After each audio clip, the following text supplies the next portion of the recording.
Alright YouTube, what's up and welcome back to another episode of Patch's Recreational Engineering. And on this video, we're hitting panic mode, you know. We're getting close to Hot Rod Drag Week and the 69 is not ready. So we need to get this thing ready to go. And yes, before anybody comments and says anything, I am missing a tooth. Crazy. Tooth had a root canal, it snapped off. So you're gonna have to deal with me toothless the rest of this video. But before we dive into the 69, we got big changes we got to make on this thing. We'll cover that. But this morning, we got to take a road trip because we need to grab a thing. So I'll check back in and show you what we bought. And of course, we're going to take Farmer, the trustiest steed there is. I love this truck. Besides the absolutely blown to smithereens seat, this thing is just a reliable unit. In fact, so reliable, I got rid of my other truck because it didn't make sense to have it. Good old Farmer.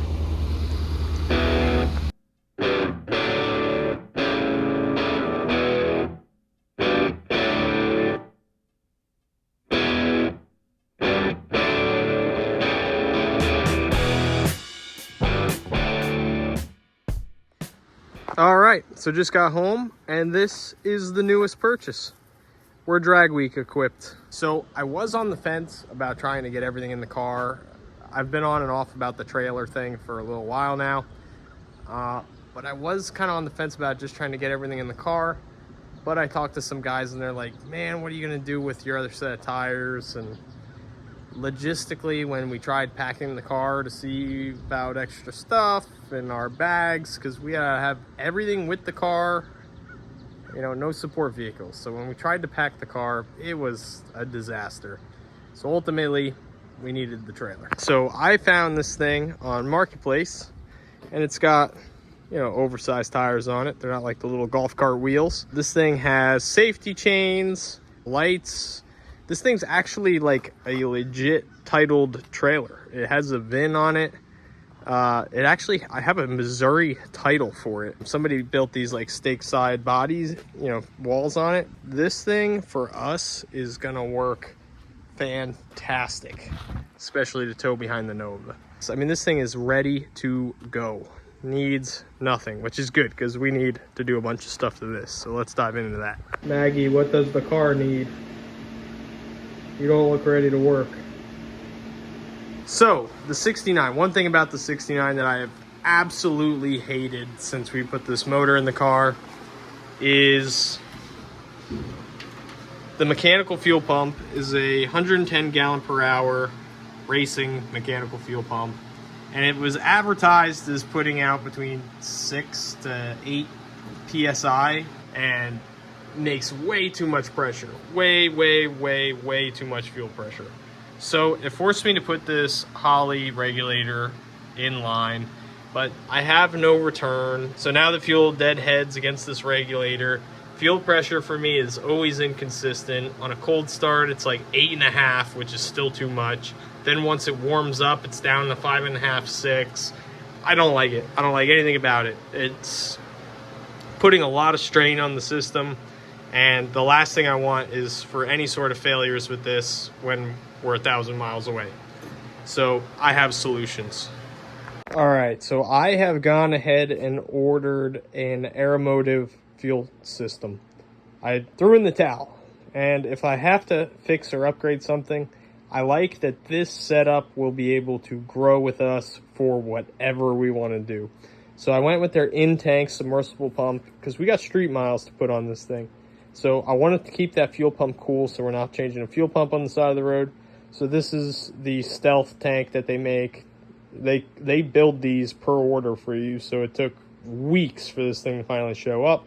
But we're going to be running the stealth fuel tank with their electric fuel pump. I've got hoses, fittings.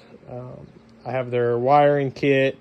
We're going to be running this crazy regulator that's going to convert basically high pressure, EFI pressure, to low pressure for our carbureted application. So really it's like 2 regulators in one.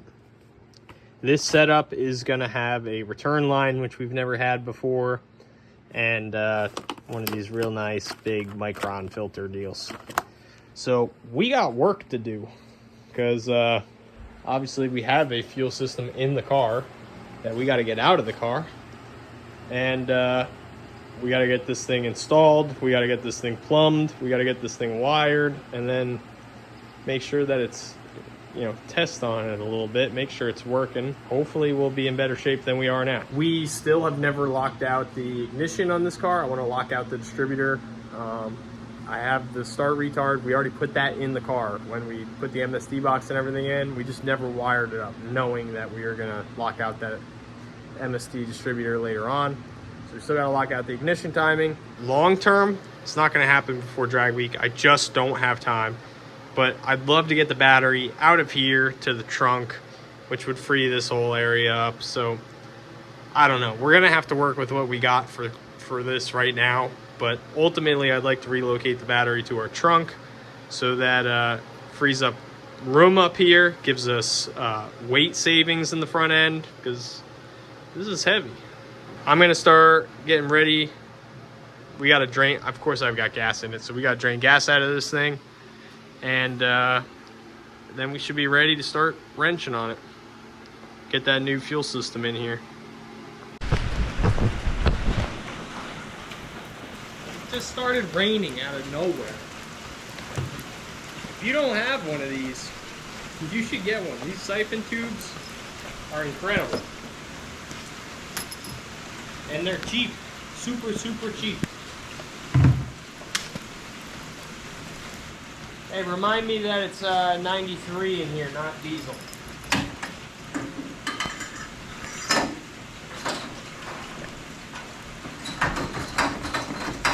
It's as easy as that.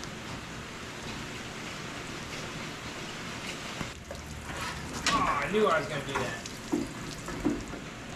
Idiot. Every day's the first day. Those siphon tubes work fast.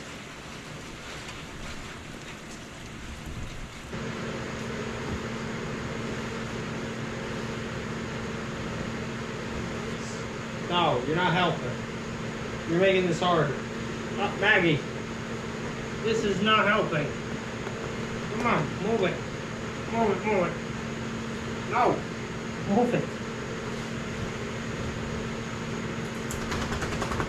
Thanks. Maggie.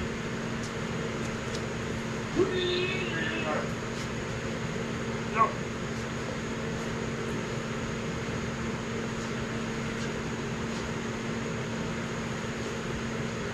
Why are you this way?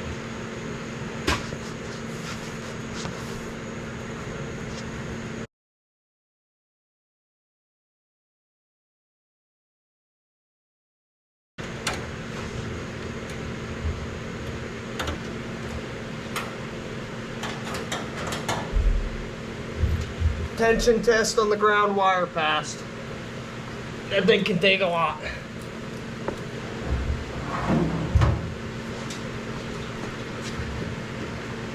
How is there still gas splashing out of the vent?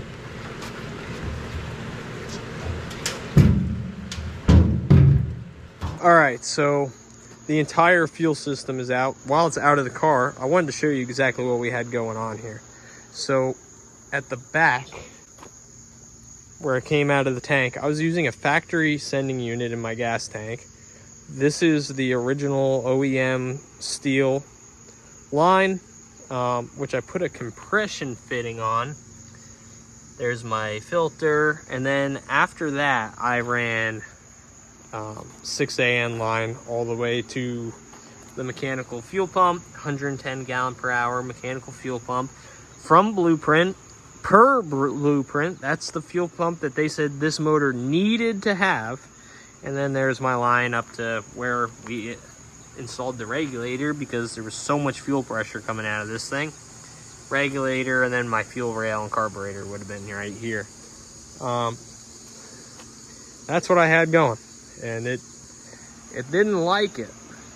So now we're gonna go to that. But while we're in here, I pulled the valve covers off, take a look at this stuff. Everything on my top end looks pretty decent.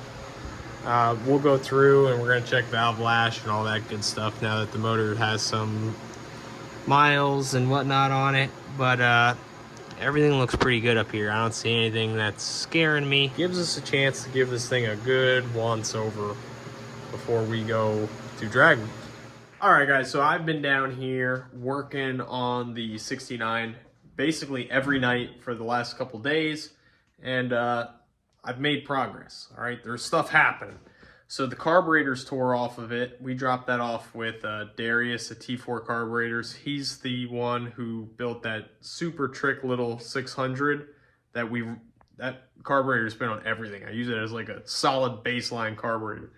But he's going through this thing, and let me tell you, with that 850, we were leaving a lot of things on the table. So he's gonna trick that thing out. We're milling the choke horn off of that thing. He's putting bigger boosters in it. I'll let him give you the rundown when we go to grab that thing. But the carburetor's off it, the spark plugs are out. This thing was running rich. Oh, my tooth's back. But anyway, this thing was running super, super rich. So we're gonna get this thing, the carb, dialed in. But let me show you where we're at with the fuel system. So I've gone ahead and made some of these brackets. So this is a piece of basically like a, well, that's what it was. It was just flat stock that I heated up and put in a vise and bent it. This goes in between the two of the like floor mounts underneath the car. And the reason why I bent this is because this is gonna bolt to the bottom of the floor, and it helps angle and keep this fuel filter up out of sight. For the most part, it gets it tucked way up higher than it would be if I just used the aeromotive little clip bracket here. So I'll show you what that looks like under the car. And then I went ahead and made this bulkhead connector bracket out of some garbage, leftover crap from work.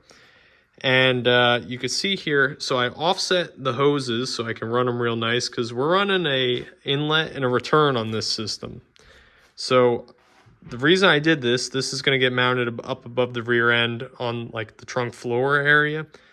And the reason why I did this is so that if I ever have to drop the tank, all I have to do is undo, a foot of fuel line rather than 20 feet of fuel line going to the front of the car. So that should make the tank serviceable in the future. Then I just went ahead and sandblasted and rattle canned these guys up. So we are getting close to putting the aeromotive tank in the car. I'm going to start running fuel line tonight. I would show you, but it just sucks. Fuel line, there's nothing fancy about me cutting fuel line and putting fittings on. So I'm just gonna start doing that, all right? But I'll show you what we got when we're done. Those brackets are all held in with rib nuts, so you don't have to worry about somebody being on the other side of anything. Like I said, that fuel filter bracket mounts to those like floor cross members, so you wouldn't be able to get to them even if you wanted to. So they're gonna work great. And I got those from a guy that I met, Steven. He had a similar style fuel system, actually almost identical fuel system rigged up on his car with these custom made brackets. And I said to him, Steven, I gotta steal these ideas from you, because you got some killer ideas here, and just the clean look that it had. But that's what hot rodding is, It's about sharing your ideas with other guys, helping other guys build their projects, and Steven helped me, I'm helping you. So, and a year from now, Holly will be selling these for $90 a piece, but you can make them for $5. So grab some garbage you got laying around and make your own brackets. All right, guys, so it's been a couple nights since I've been down here filming, working on the 69, but Mike and I have not stopped. Mike's been here a couple nights this week, getting the wiring for the electric fuel pump, finished up. And we've got fuel line in this thing. It's in here. So you can see I've got all the wiring orchestrated here. The fuel lines are in here, tuck up nice. The wiring goes behind the fender, enters way down there somewhere through the firewall, then runs the full length of the vehicle inside the vehicle. There's the loom. It'll get covered up by the sill plate when that goes back on. Back seat and everything's a mess because we fished it into the trunk. And you can't even see it, but trust me, it's in there. Way back in the back, there's like a hidden spot down through the floor. The aeromotive tank is in. Those bulkhead connectors that I made are in there. Fuel line's in there. Fuel line wraps around real nice. Comes out over here. There's the fuel filter, more fuel line, and then up to that regulator. So we're basically just finishing up getting this new fuel system, you know, buttoned up on this thing. And the other day, I went ahead and did an oil change on the 69. This is actually the third oil change in this thing. And I found stuff I didn't like in the oil. There's metal in there, and that ain't good. And it's not like sparkly metal, it's like metal shavings. So I reached out to Blueprint a couple days ago, and I finally heard back from them, and they said, pull this thing. So yeah, we've got 2 weeks until drag week, and we're pulling the 427 out. So I'm about to get prepared to do that. I don't know what we're doing yet. I have no plan other than to keep trying to get this car ready and work around the fact that it has no heartbeat. So I'm remaining calm, and we're gonna push this thing out and start stripping it down. Yeehaw.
Mike, so what are we doing right now? Coming home with a motor. We're on plan B, C, D, and E right now. Something like that. We're just rolling with punches as they come. Last night, I yanked the Blueprint motor out of the car late into the hours of the night, on a school night nonetheless. Well, I'm just kidding, work night. But anyway, the Blueprint 427 is out, and so far, it sounds like Blueprint is leaning towards the warranty route, or seems like they're honoring the warranty. We will see. But we are way too far and way too committed to just bail out of drag week 2 weeks before drag week. So we're on our way home with, like I said, plan B, C, and D. And when we get home, we'll show you what we got. And if it sucks, it's Mike's fault. I'm blaming Mike. Okay.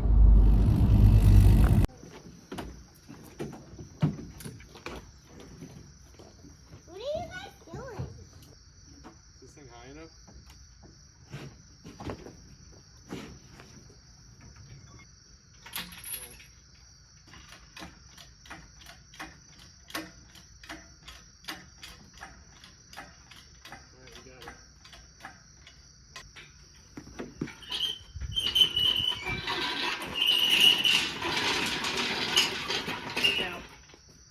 Scary. You don't want to like walk around the driveway and all that? No.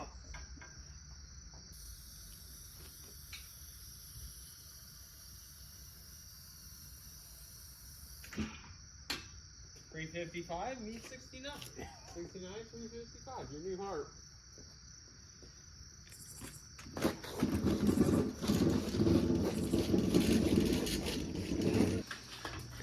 Okay, so our newest acquisition, backup motor.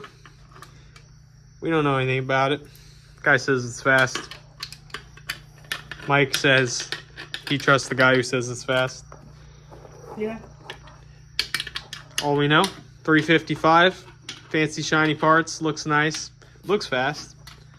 10-to-1 compression, which was a big deal. A lot of people we've reached out to with backup options were all much higher compression, 12-to-1, 14-to-1, 13.5-to-1. How about now? Oh, it's got real fancy rocker arms. Guide plates. These are Dart aluminum heads, I know that. They're 202, 160, 200cc intake runners. They're okay. We know that the motor's got a hydraulic roller cam in it, similar to what we had in 427. Dart, single plane aluminum intake manifold. This should work. We don't know what the cam specs are. I don't know, Mike. How'd we do? You think it'll work? It'll get us there. Hopefully this will get us there. So this is our backup option right now. And this is what we're going with. That's what we got. So, I usually have good success with mystery motors. So, yeah. Mystery motor in the 70s working pretty good for her. Maybe mystery motor in the 69 will work pretty good for us. They both came from a dead guy. Well, the guy we bought it from is not dead, but I guess his cousin who built it for him has since deceased. He had a real sentimental value to this motor. So if he was gonna let it go, because he wasn't actually selling it, but if he was gonna let it go, a very cool cause is what it needed to go to, which he was very, very behind us loading up my car filled with family and friends and road tripping it across the East Coast and doing drag racing with it. Yeah, I mean, there's trick stuff here. Maybe it'll go fast. He claims that it went 11/8 in his 67 Nova and that they really hadn't gone crazy with it. They were kind of keeping it tame. It didn't have the timing locked out or anything crazy. It does have a fancy balancer on it. Cam button on the end. So, I don't know. I guess we'll put it in and hope for the best, but at least we'll be there. We'll be there. Whereas with this, we are not going to be there with this. That's pretty much a guaranteed. So this should be relatively plug and play for us. We have stuff. I've got an SFI externally balanced balancer back there. So, I mean, we've got stuff that this should go smoothish. I don't know. But that's where we're at with our 69 drag week car. We're in trouble, all right? We're not in trouble. We still got 2 weeks.